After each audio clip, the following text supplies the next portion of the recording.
رب اجعلني مقيم الصلاة ومن ذريتي ربنا وتقبل دعاء ربنا اغفر لي ولوالدي وللمؤمنين يوم يقوم الحساب.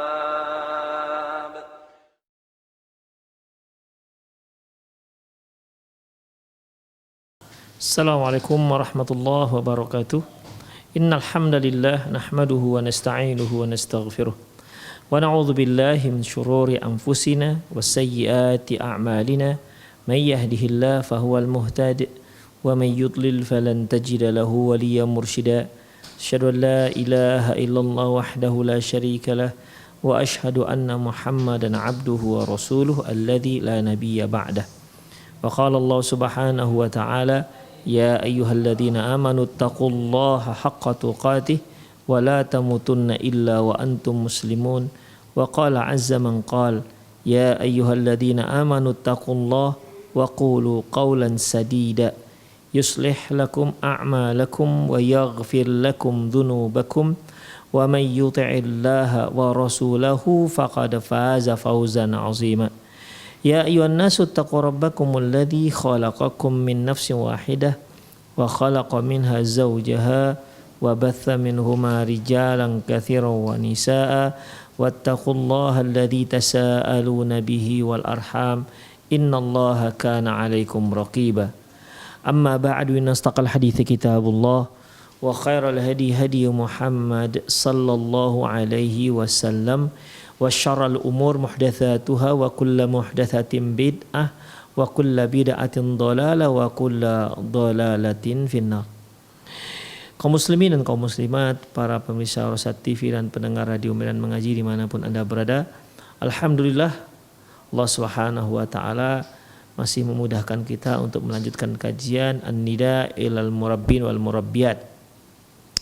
Kita masih membicarakan adab-adab yang dimana hendaklah bagi orang tua ataupun pendidik mengajarkan adab-adab ini kepada anak-anak didiknya.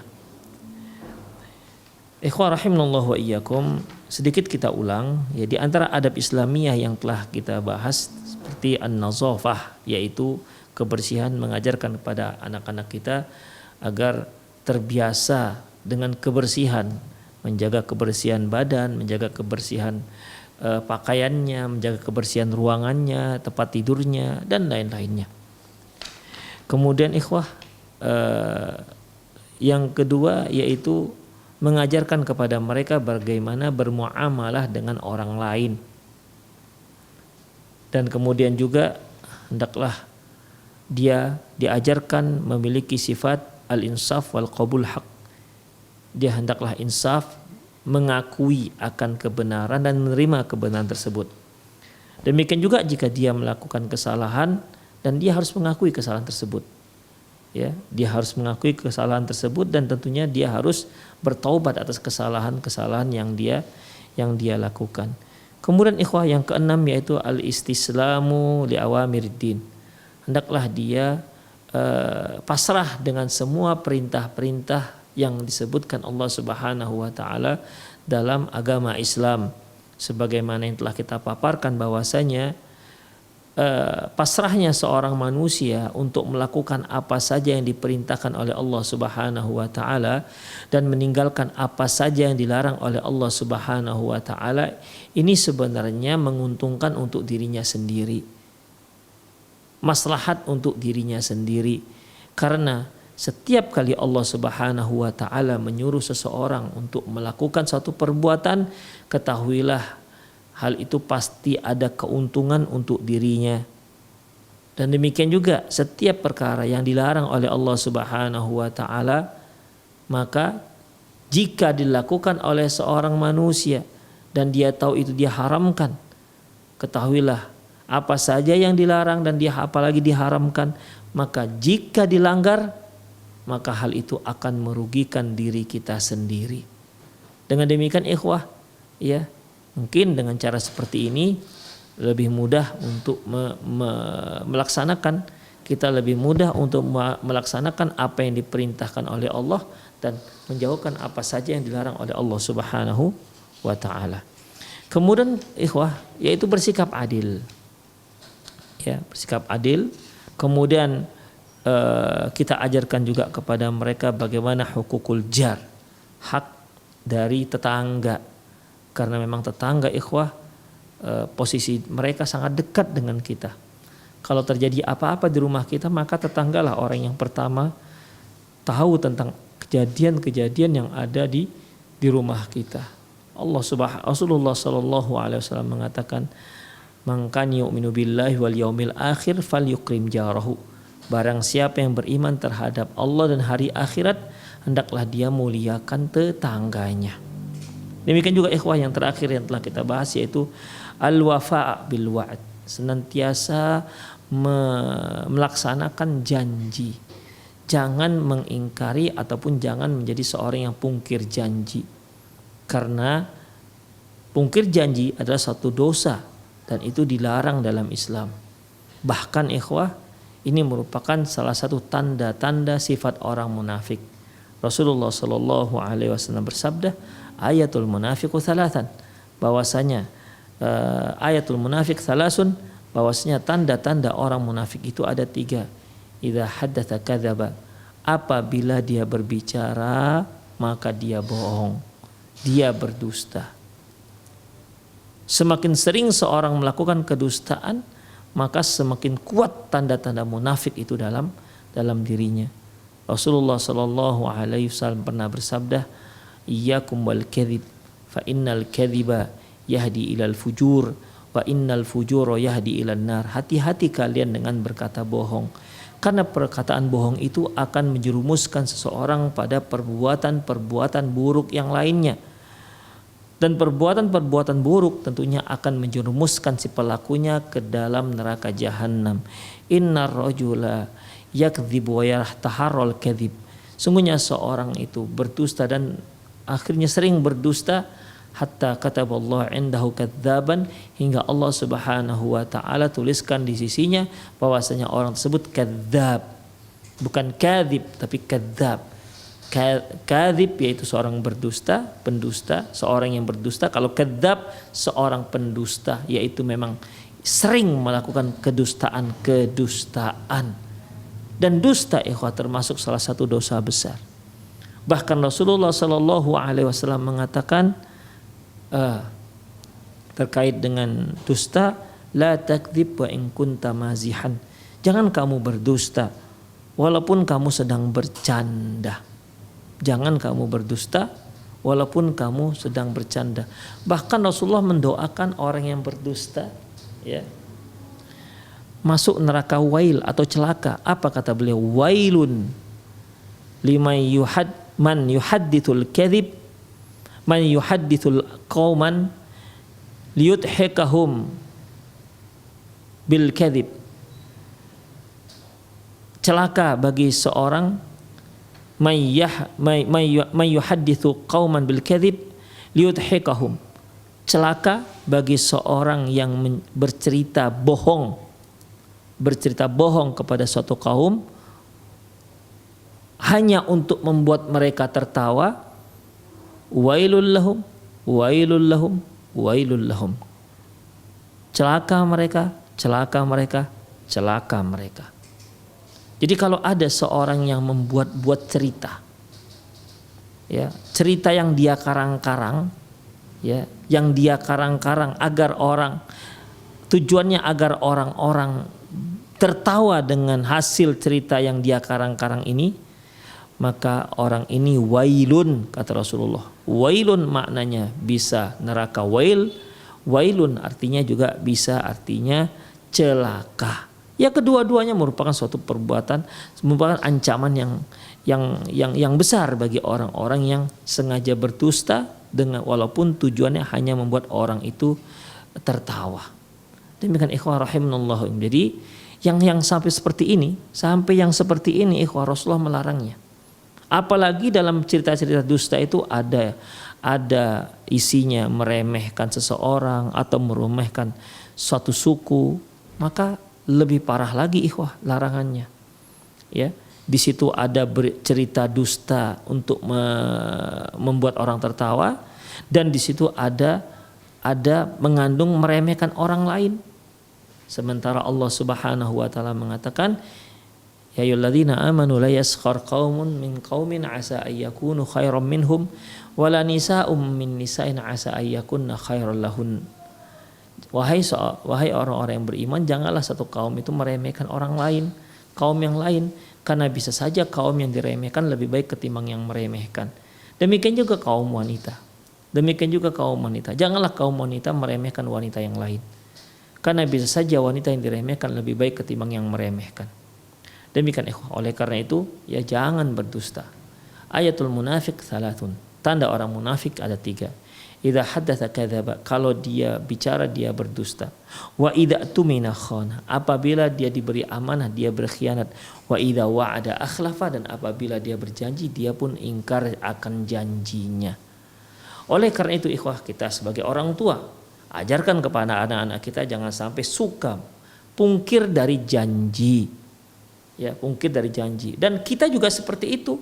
Sebelum kita ajarkan anak-anak kita, kita juga komitmen di hadapan anak kita. Komitmen tentunya di diri kita sendiri terlebih dahulu. Yang kedua ya depan anak-anak kita, kita komitmen kalau berjanji tidak akan ingkari janji kita.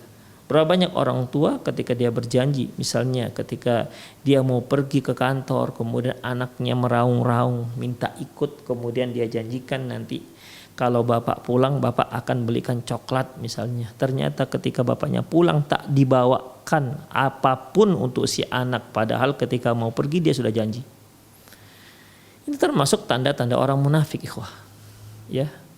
Jangan jadikan cara dusta, jangan pakai cara dusta untuk mendiamkan anak-anak. Jangan gunakan janji palsu untuk mendiamkan anak-anak, karena hal itu tidak baik untuk perkembangan agama mereka. Kemudian ikhwah rahimanallahu wa iyyakum, adabul i'adatil marid, adab dalam menjenguk orang sakit. Laqad raghibal islamu fi i'adatil marid. Islam sangat mendorong pemeluknya untuk senantiasa menjenguk orang sakit. Wala siyama idza kana al-maridu qariban aw jaran. Apalagi kalau yang sakit itu merupakan kerabatnya atau tetangganya. Fa an Rasulillah sallallahu alaihi wasallam, Rasulullah SAW bersabda, "Innallaha azza wa jalla yaqulu yaumal qiyamah." Sungguhnya Allah azza wa jalla berkata di hari kiamat, "Ya bani Adam maridtu falam ta'udni." Wahai anak Adam, aku sakit tapi engkau tidak menjengukku. Qala ya Rabb, si anak Adam pun berkata, ya Rabb, wahai Tuhanku, kaifa a'uduka wa anta rabbul alamin. Gimana caranya kami menjengukmu sementara engkau adalah Rabbul alamin, Rabb penguasa sekalian alam yang mengatur semua alam ini. Gimana kami menjenguk engkau? Kemudian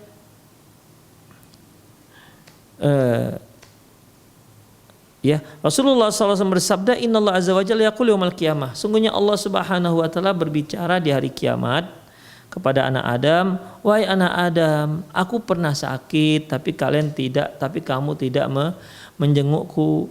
Si anak Adam pun berkata, ya Allah, gimana cara kami menjenguk engkau? Engkau kan penguasa sekalian alam. Allah mengatakan, ama alimta anna abdi fulanan maridha falam ta'udhu. Loh, kamu kan waktu dulu pernah mendengar si fulan, hambaku si fulan itu sakit, tapi engkau tidak mau menjenguknya. Ama alimta anna kalau uttahu lawajadtani indahu. Tidakkah engkau tahu seandainya engkau datang menjenguknya, niscaya engkau akan mendapati dia ada di sisinya. Demikian ikhwah rahimanallahu wa iyyakum. Jadi di sini ini merupakan rangsangan bagi kita agar kita senantiasa menjenguk orang sakit. Demikian ikhwah. Dan ini cocok sebagaimana sabda Rasulullah sallallahu alaihi wasallam, ayat hakul muslim ala muslim situn. Hak seorang muslim terhadap muslim yang lain ada 6. Idza laqiya fal yusallim, apabila dia bertemu hendaklah dia mengucapkan salam. Wa idza atasa fahamidallah falyushammithu. Apabila dia bersin dan mengucapkan alhamdulillah, hendaklah dia mengucapkan yarhamukallah. Kemudian wa idza fa idza stansahaka fansah lahu. Apabila dia minta nasihat, maka nasihatilah dia.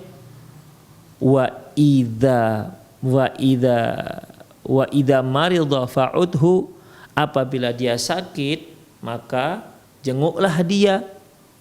Wa idza mata fattabi'hu. Apabila meninggal, maka ikutilah dia, ikutilah jenazahnya. Jadi di sini Rasulullah mengatakan termasuk hakul muslim 'alal muslim. Fa idza maridha fa'udhu. Apabila dia sakit, maka jenguklah dia. Demikian ikhwah rahimanallahu wa iyyakum.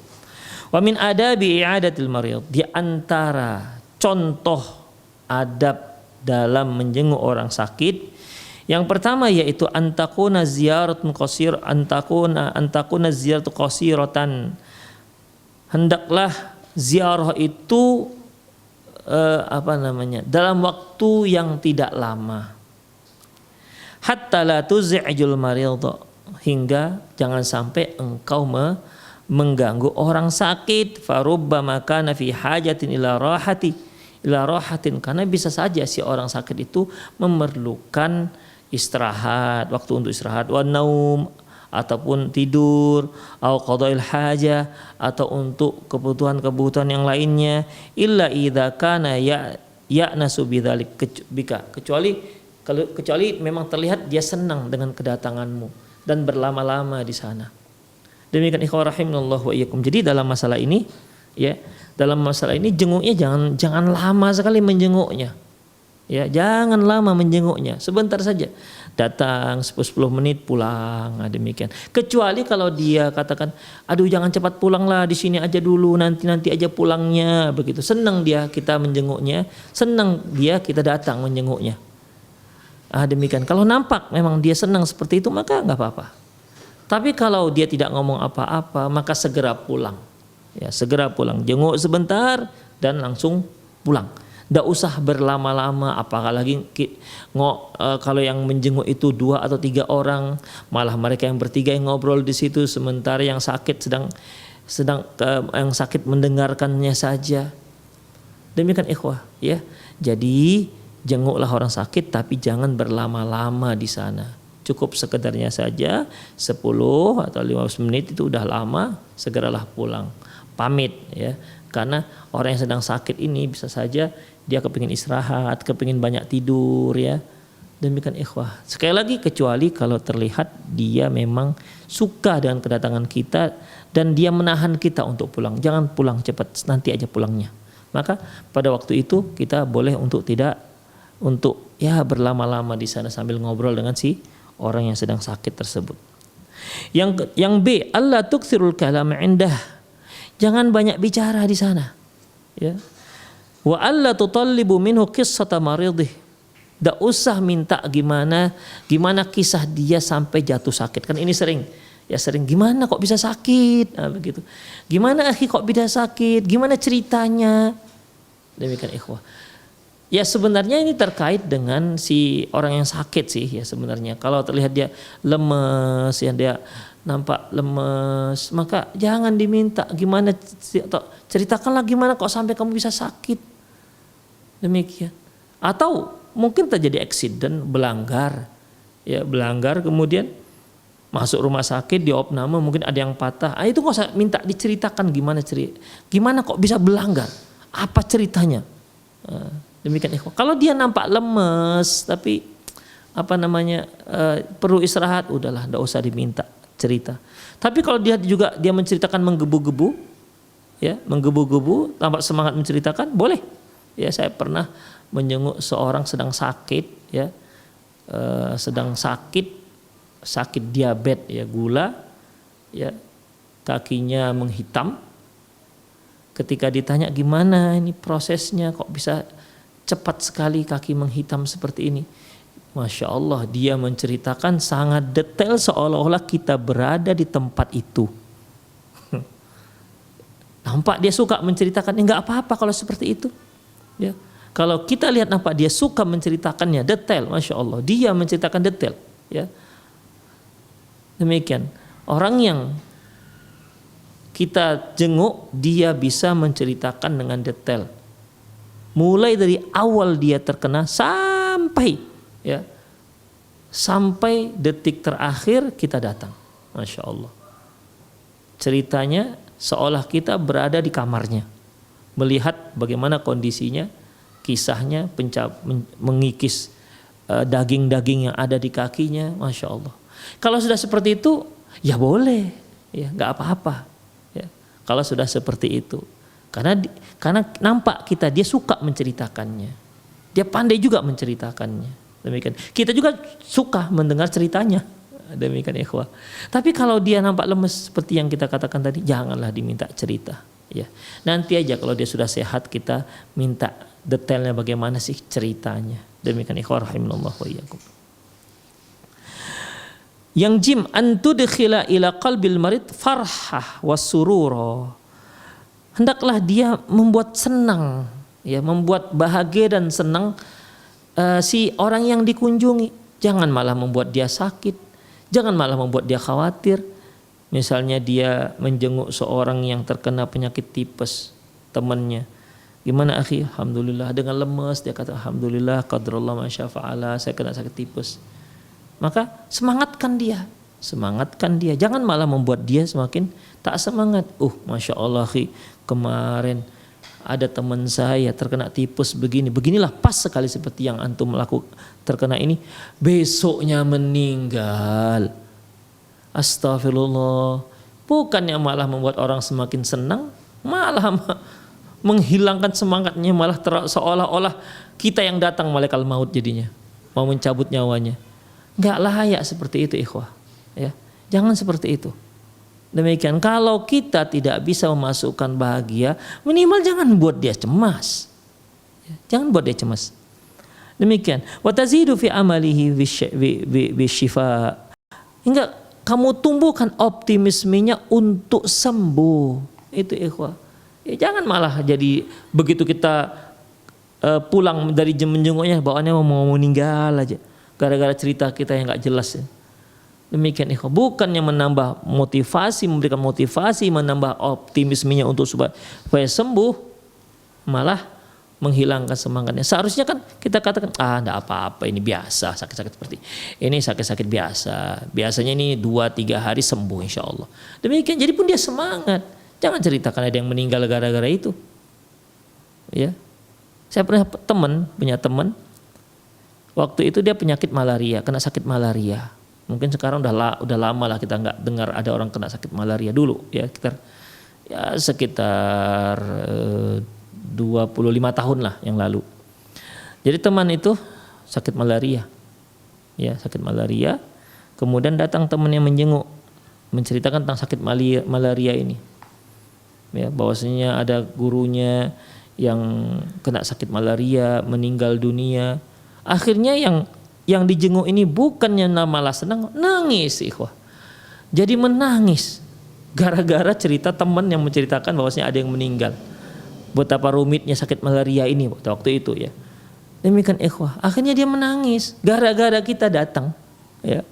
Gara-gara kita datang. Yang seharusnya kita itu memberikan semangat, ini malah membuat dia sedih. Jangan sampai seperti itu ikhwah. Ya. Dal antaqula lil marid la ba'sa alaik tahur. Katakan kepada si orang yang sakit, la ba'sa, enggak apa-apa, la ba'sa, enggak apa-apa sakit ini. Tahur, insyaallah ini sebagai pembersih dosa-dosa. Ya, insyaallah ada hikmahnya, pembersih dosa-dosa.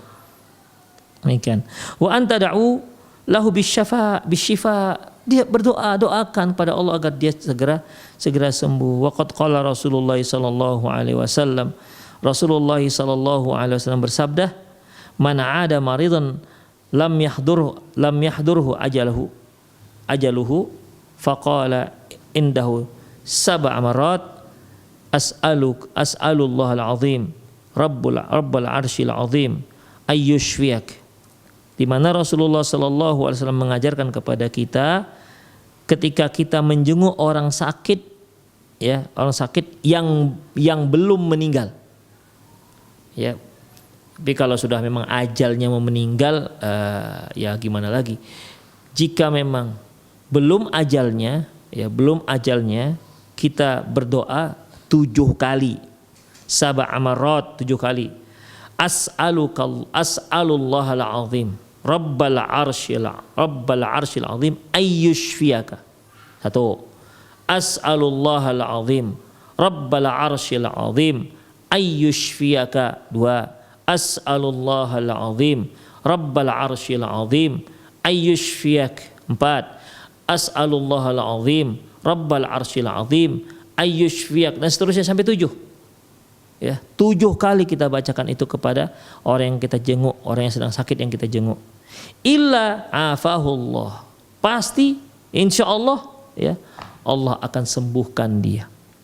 Saya ulangi doanya, as'alullahal azim Rabbal arshil azim ayyushfiyak.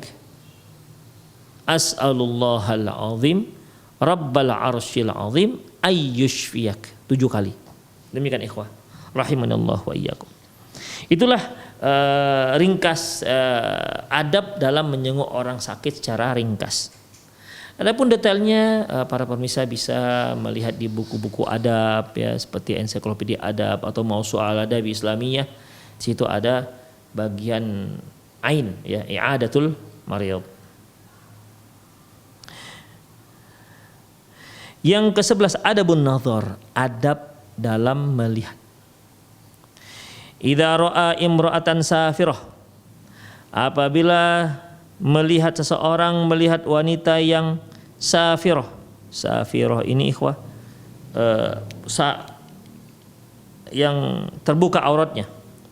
Faghadda basarak anha, maka tundukkan pandanganmu. Fa innal 'ain tazni, karena mata itu ada dosa zina. Wa zinal 'ainaini an-nazar ila ma harramallah, dan zina mata yaitu melihat kepada yang diharamkan oleh Allah Subhanahu wa taala. Wa hadza Rasulullah sallallahu alaihi wasallam yaqul, berikut Rasulullah sallallahu alaihi wasallam bersabda, ya Aliyun la tattabi'un nadratan nadrah. Ya Ali, jangan kamu ikuti pandangan pertama dengan pandangan yang kedua. Fa innal awwala laka, yang pertama itu untukmu, wa laisa laka tsaniyah, yang kedua itu tidak lagi untukmu. Ya, tidak lagi untukmu. Artinya kalau yang pertama ya udahlah bonus lah, namanya yang terlihat tak sengaja. Tapi kalau yang kedua yang dilihat itu berarti sudah dosa. Demikian ikhwah rahimanallahu wa iyyakum. Jadi di sini Rasulullah sallallahu alaihi wasallam menyatakan ya kalau terlihat yang pertama ya udahlah. Tapi kalau yang kedua itu berarti sudah laisa laka wasaniyah wa laisa laka saniyah. Yang kedua tidak lagi. Artinya tidak boleh kamu ikuti pandangan yang kedua. Demikian ikhwah. Ya termasuk juga walaupun dia sekali, kan ada orang yang melihatnya sekali tapi lama. Pertama dia melihatnya tapi lama terus melotot terus gak kemana-mana. Terus diperhatikan sampai dia puas. Ya dosa juga ikhwah. Ya walaupun hanya sekali tapi lama. Meresapi demikian apa yang dia lihat, maka ini tidak dibenarkan juga. Wa'lam anna hadhihi nadhrah la yufidaka illa khasratan wa nadamatan. Ketahuilah bahwasanya melihat seperti ini tidak ada faedah sama sekali buatmu. Yang ada hanya bisa menyebabkan penyesalan pada dirimu. Mengapa demikian? Fa idza kunta mutazawwijan, apabila kamu seorang yang sudah berumah tangga, wa nadharta ila imratan ajmal min zaujatik, lantas engkau melihat kepada seorang wanita yang lebih cantik, lebih rupawan daripada istrimu, fa inna nafsaka tataghayyar ma'a zaujatik, otomatis hal itu akan membuat sikapmu dan jiwamu berubah terhadap istrimu.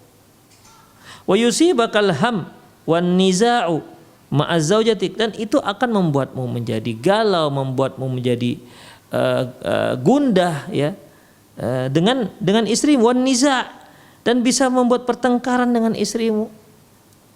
Wa qad kunta qabla an-nadri masruran radiyan bi zaujatik, padahal sebelum kamu melihat perempuan yang lebih cantik daripada istrimu, sungguh engkau sudah ridha dengan istrimu. Sungguh engkau sudah sayang dengan istrimu. Demikian ikhwah, sudah ridho dengan kondisi istrimu. Demikian, tapi gara-gara melihat cewek yang lain, gara-gara melihat perempuan yang lain yang dianggap, yang kamu nilai lebih cantik dibandingkan istrimu, sungguh ikhwah, ini merupakan awal dari kebinasaan.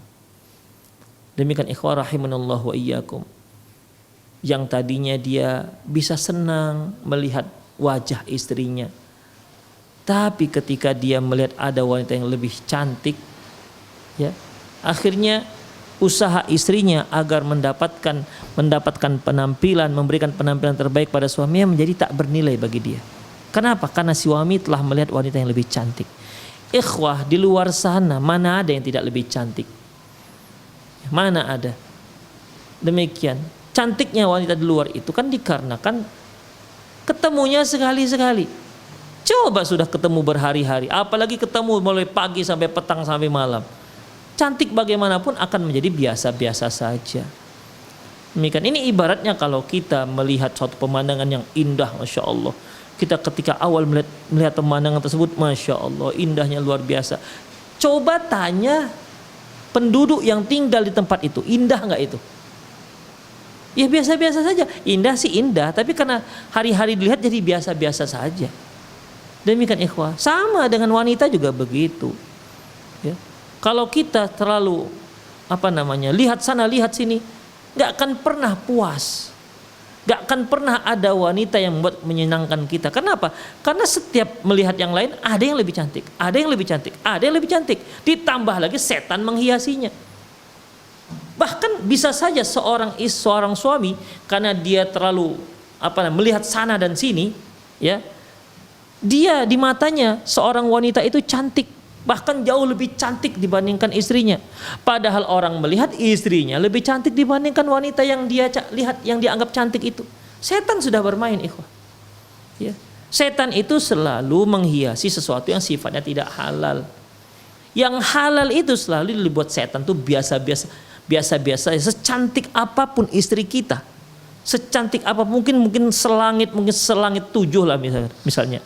Tapi karena kita berhari-hari dengan dia, ya dia harus jadi biasa-biasa saja. Ketika kita melihat wanita di luar yang mungkin biasa-biasa saja, tapi jarang-jarang kita lihat manis, kita lihat menggairahkan, kita lihat cantik. Padahal istri kita lebih putih dibandingkan dia. Dia udah kecoklatan tersebut, tapi setan tetap saja membisikkan, iya sih coklat, tapi kan coklatnya coklat manis. Iya sih hitam, tapi kan hitam manis. Istri memang putih, tapi putih mayat. Astagfirullah. Jadi ya begitulah ikhwah, itulah setan. Ya, itulah setan. Selalu menghiasi sesuatu yang sifatnya haram, yang halal dibuatnya biasa-biasa. Makanya para suami, ya, jaga-jagalah mengenai pandangan-pandangan, ya. Apalagi yang memang yang syahwatnya bangsa, ya syahwat tinggi misalnya, pantang melihat wanita yang cantik misalnya, ya ini tunggu sangat berbahaya. Itu akan menjerumuskan dirinya kepada kenistaan ataupun perbuatan tak terpuji, perbuatan mesum ataupun perzinahan. Demikian ikhwah rahimanallahu wa iyyakum. Karena panah api asmara itu memang diawali dari pandangan. Demikian ikhwah. Makanya orang-orang tua kita dahulu pernah membuat pantun, ya. Dari mana datangnya lintah? Dari sawah turun ke kali. Dari mana datangnya cinta? Dari mata turun ke hati. Jadi mata kita itulah yang pertama yang telah meracuni hati kita. Ketika dia sampai mata saja, ya mungkin hanya muncul keterangan dalam benaknya cantik. Tapi kalau cantik itu sudah sampai ke dalam hati, maka dia tidak akan puas sampai dia melihatnya dan sampai dia memilikinya. Na'udzubillah min dzalik. Ya, ini merupakan cara-cara syaitan untuk merusak rumah tangga seorang muslim. Oleh karena itu ikhwah rahimanallahu wa iyyakum, ya. Makanya bagi yang sudah menikah, cobalah hati-hati dengan masalah ini. Apalagi sekarang untuk melihat wanita itu nggak perlu di luar. Di HP kita banyak itu perempuan-perempuan. Apalagi settingannya sudah luar biasa, yang tadinya yang perempuan tuh biasa-biasa saja, yang mukanya bulat bisa ditiruskan, yang matanya sipit bisa dibelokkan, yang Orangnya pendek bisa ditinggikan. Yang tadinya kulit sawi yang sangat matang, sawi yang sangat matang ini udah bukan putih lagi, sangat matang sudah. Kemudian bisa diputihkan, cerah dan luar biasa. Pokoknya serba perfect lah. Demikian ikhwah. Itu yang dilihat-lihat. Kemudian dia bandingkan apa yang dia lihat dengan istrinya sedang tidur. Ya Allah dek, kamu kok begini dek, astagfirullah. Itulah ikhwah. Makanya para suami hati-hati dalam masalah ini. Kemudian ikhwah, wa idza kunta a'zaban, kalau engkau seorang yang jomblo, fa inna nadraka ilal mar'atil ajnabiyyati qad yuharriku fi nafsika syahwah. Kalau engkau melihat wanita, ya, wanita ajnabiyah, ya, maka hal itu akan mengusik gelora syahwatmu. Wa rubbama saqaka syaitan ila irtikabil fahisyah. Dan bisa saja setan membujukmu untuk melakukan perbuatan yang keji, ya, perzinahan maksudnya. Lidzalika amara Allah taala al-mu'minin, oleh karena itu Allah Subhanahu wa taala memerintahkan orang-orang mukmin, faqala, dan berkata, kullil mu'minina yaghuddu min absarihim wa yahfadhu furujahum dzalika azka lahum innallaha khabirum bima yasnaun. Katakan pada orang-orang mukmin, yaghuddu min absarihim, tundukkan pandangan mereka, wa yahfadhu furujahum, dan jagalah kemaluan mereka, yang demikian itu lebih suci untuk mereka. Sungguhnya Allah itu maha memberi kabar, maha mengetahui akan apa yang kamu lakukan. Wa qala Rasulullah sallallahu alaihi wasallam, Rasulullah sallallahu alaihi wasallam bersabda, ma taraktu fitnatan ba'di adarru 'ala rijali minan nisa. Aku tidak meninggalkan satu fitnah.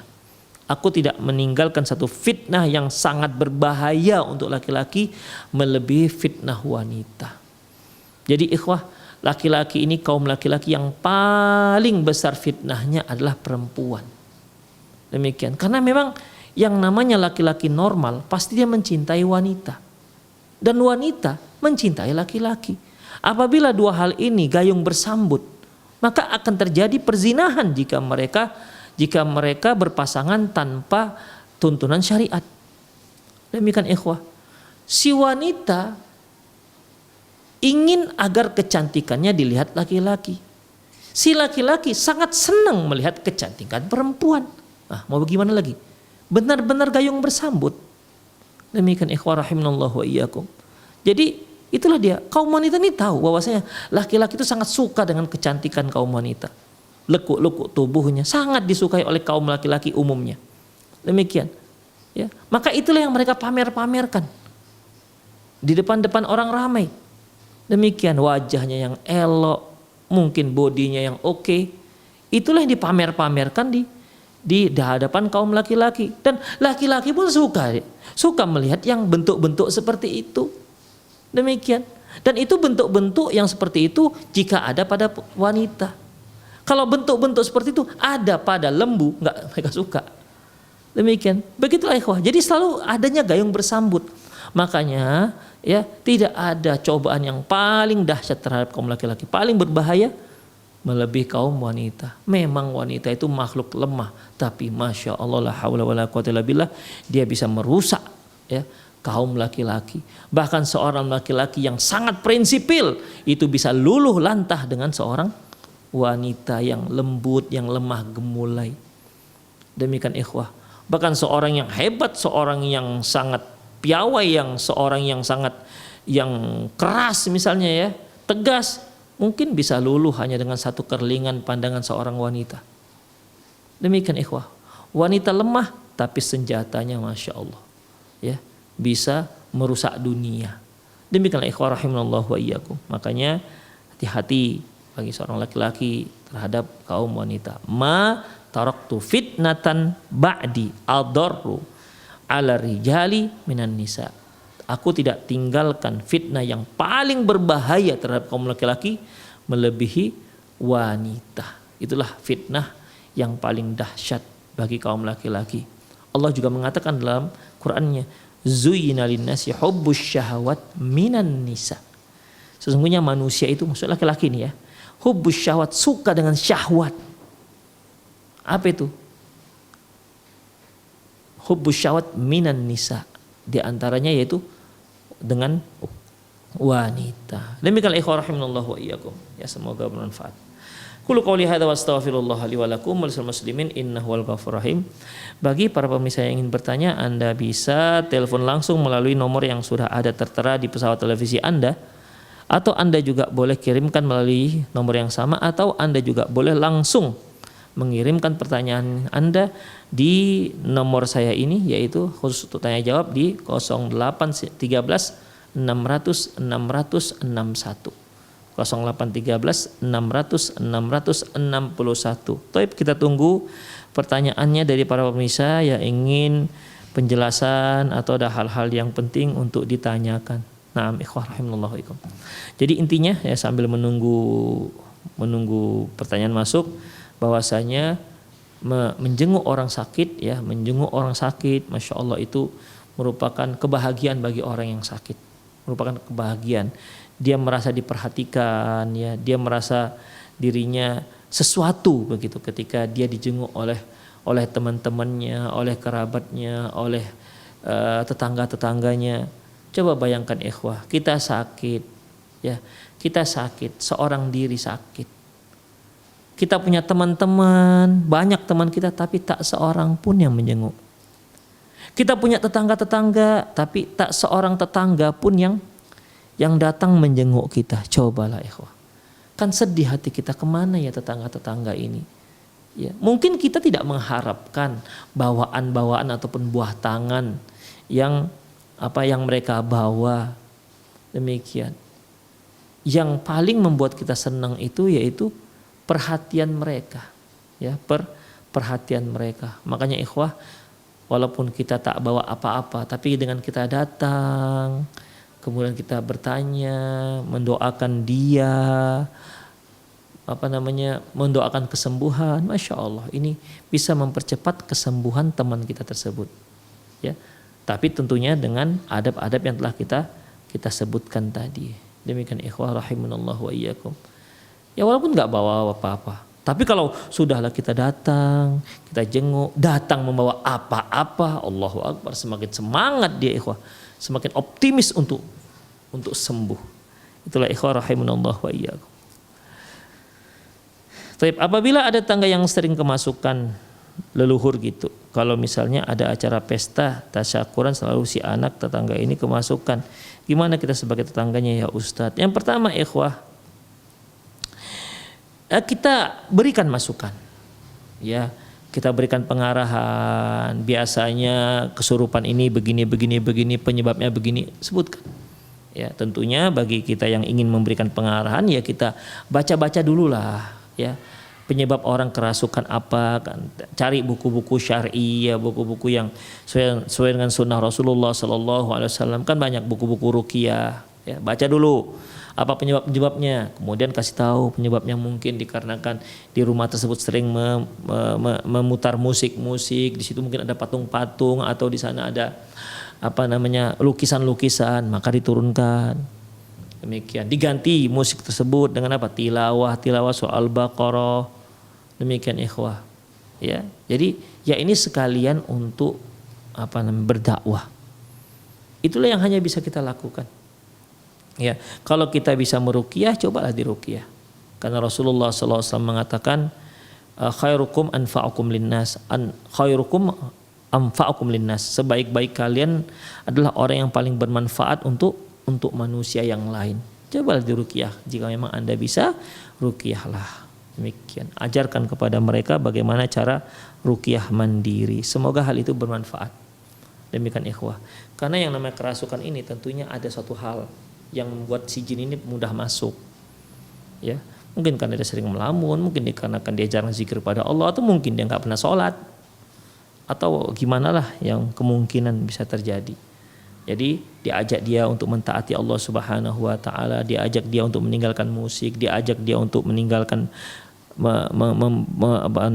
membersihkan patung-patung yang ada di rumahnya, diajak dia membersihkan lukisan-lukisan yang ada di rumahnya, karena hal itu akan memperkuat jin. Ya, dan kuatkan akidahnya, jangan ada namanya sesajian-sesajian. Karena berapa banyak kaum muslimin ketika ketika anaknya, familinya kesurupan, mereka malah mencari dukun untuk mengusir jin tersebut. Dan si dukun juga menyuruh untuk memberikan sesajian-sesajian, dan ini tentunya bukan semakin baik, tapi malah membuat dia semakin terperosok pada kesyirikan. Demikian ikhwah rahimanallah wa iyyakum. Sepertinya hanya itu saja pertanyaan kita pada sore hari ini. Demikianlah para ikhwah, semoga bermanfaat. Demikian aku qouli hadza wa astaghfirullah li wa lakum wa lisal muslimin innahu wal ghafurur rahim. Subhanakallahumma wa bihamdik asyhadu an la ilaha illa anta astaghfiruka wa atubu ilaik. Wa sallallahu ala nabiyyina Muhammad wa ala alihi wa ashabihi ajma'in. Wa akhir da'wana alhamdulillahirabbil alamin. Assalamualaikum warahmatullahi wabarakatuh.